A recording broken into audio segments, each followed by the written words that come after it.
Recently, a lot of my students and I have been working on tuning in their lessons.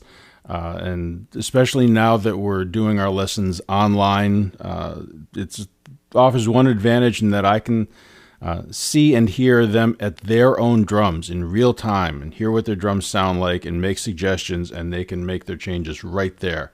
They've got the whole drum set available. We can work on any part of the drum set. The only drawback is, as convenient as the Zoom format is that we're using, it doesn't always offer the best audio quality between cell phone microphones and laptop microphones and laptop speakers. A lot of times the audio quality suffers. So as you're listening to this, I would definitely recommend using headphones or really good speakers. The speakers that are built into a phone or built into a laptop computer generally don't give a really optimal sound, and you'll lose a lot of the detail for what we're talking about. But what I want to do is just walk through my process for how I tune up a snare drum. There are lots of different ways to do it. You talk to 10 drummers, you'll probably hear 10 different techniques. But I just want to show you what has worked for me. So the first step is to make sure you have a drum key. And they're, with rare exception, they're all very standard. They have a square slot, and it works just like a screwdriver, except it's designed to fit the screws on a drum, which are called tension rods. These are the screws that go through the hoop into the lug on the side of the drum, and when they're tightened up, they put tension on the head, stretch it out, and raise the pitch. So for starters, I'm going to go around to all 8 of these lugs and get them what's called finger tight. You know, I'm not using the drum key yet. I'm just turning them literally with my fingers.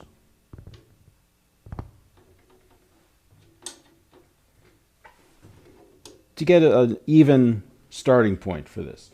One goal we have, generally speaking, is to get all the points around here at the same tension, more specifically, getting the same pitch. We'll talk about that in a second. So right now, this head is too low for anything other than a special effect. But already I'm hearing a pretty clear tone. Just with finger tight, things are pretty even.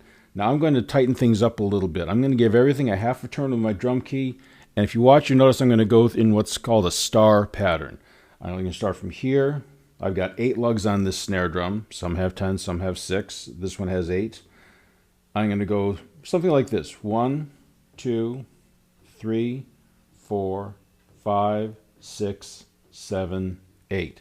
This back and forth crisscrossing helps to keep the tension even. If you tighten up all on one side, the tension is probably going to be out of balance, and that's going to have a bad effect on your tone. So I'm just going to go through. First one, second one,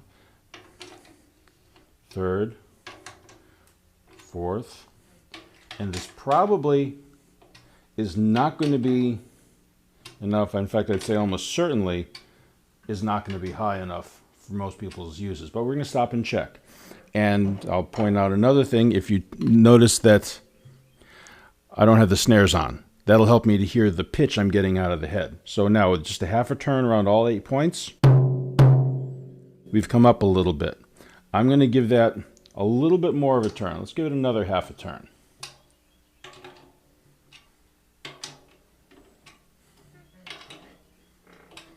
And my star pattern is slightly different from before, but whatever lug you start on, whatever you finish on, you make sure you go through all 8. Doesn't matter, there's no one particular pattern to follow.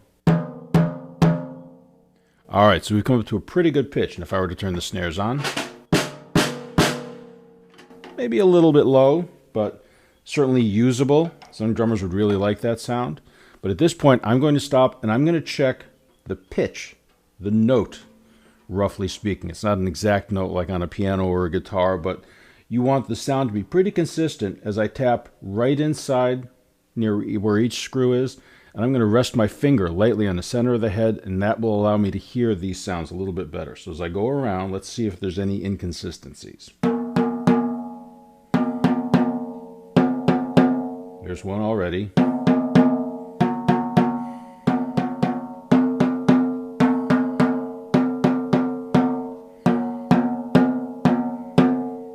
So these, and often, ones across from each other will one across from the other will affect back and forth. I don't know how that works acoustically, but it does. So, given that this is kind of low, I'm going to take some of the spots that are a little bit low and bring them up a little bit. And it doesn't have to be perfectly in tune. Again, it's not like tuning a guitar or a piano, but you want them close.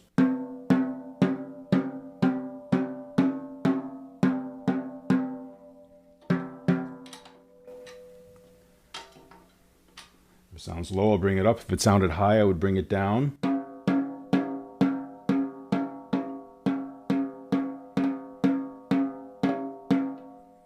And these need to come up a little bit as well.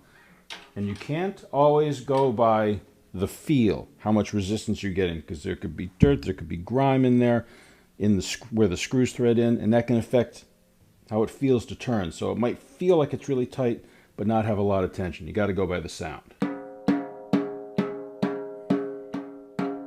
That's pretty close. Close enough for our purposes, at least. I'm not going to burn up our video time trying to fine-tune this to the nth degree, but let's put the snares back on, see what it sounds like.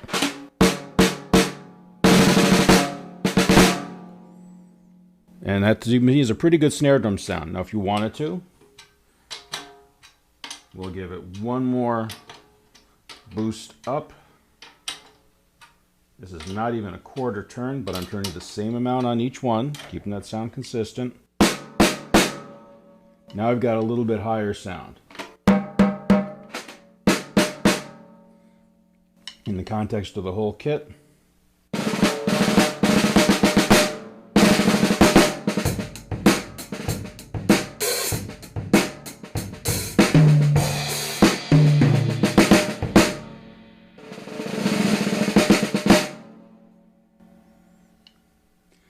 And at this point, it's a matter of adjusting to taste.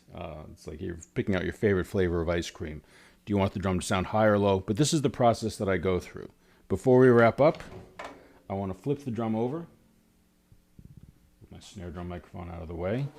Talk briefly about the bottom head, because everything we've done so far has been on the top head. Bottom snare side head. And you want to make sure you have a head specifically for the snare side of the drum.